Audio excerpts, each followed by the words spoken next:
വിശ്വാസത്താൽ മോശെ രാജാവിൻ്റെ കോപം ഭയപ്പെടാതെ മിസ്രയീം വിട്ടുപോന്നു. അത്ഭുതകരമായൊരു കാര്യമാണ്. ഭീരുവായിരുന്നൊരു മനുഷ്യൻ, നമ്മളെപ്പോലെ സാധാരണക്കാരനായിരുന്നൊരു മനുഷ്യൻ. അദ്ദേഹത്തെ ദൈവം വിളിച്ചു, നീ നിൻ്റെ ജനത്തെ വിടുവിക്കാൻ പോകണമെന്ന് പറയുമ്പോൾ ഈ മനുഷ്യൻ ആദ്യം പറയുന്ന, കർത്താവെ വേറെ ആരെങ്കിലും നോക്കിക്കോളാനാണ്. അതിനുശേഷം ദൈവം അത്ഭുതം ചെയ്തു. ദൈവത്തിൻ്റെ വടിയാക്കി, ആ വടി അത്ഭുതകരമായൊരു വടിയാക്കി മാറ്റി. എന്നിട്ടും ഇദ്ദേഹം പോകാൻ മടിച്ചു. അപ്പോൾ ദൈവം പറയുന്നുണ്ട്, നിന്നെ കൊല്ലാൻ ആഗ്രഹിച്ചവരെല്ലാവരും മരിച്ചുപോയി, നീ ധൈര്യമായിട്ട് അങ്ങോട്ട് പൊക്കോ. അങ്ങനെ ധൈര്യപ്പെടുത്തി വിട്ടു. രാജാവിൻ്റെ അടുക്കൽ ചെല്ലുമ്പോൾ നമ്മൾ കാണുന്നുണ്ട്, ഓരോ പ്രാവശ്യവും ദൈവം ഫറവോൻ്റെ ഹൃദയത്തെ കഠിനമാക്കി. അത് കഠിനമാക്കിയത് എന്തിനാണെന്ന് റോമാലേഖനത്തിൽ നമ്മൾ വായിക്കുന്നു.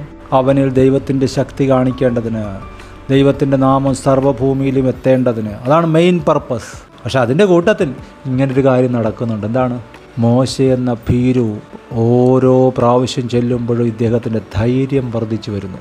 പേടിയോടെ ബഹുമാനത്തോടെ സംസാരിച്ചിരുന്ന മോശെ അവസാനം രാജാവിനോട് കോപിക്കത്തക്കവണ്ണം കരുത്തനായി. നമ്മൾ സിനിമയിലൊക്കെ, വീഡിയോയിലൊക്കെ, അല്ലെങ്കിൽ കഥാപുസ്തകങ്ങളിലൊക്കെ മാനുഷിക കഥാപാത്രങ്ങളെ കണ്ടിഷ്ടപ്പെട്ടാൽ പോരാ. നമ്മളിലൊരു അവന്മാനുഷനുണ്ട്, നമ്മളിലൊരു ധൈര്യശാലിയുണ്ട്.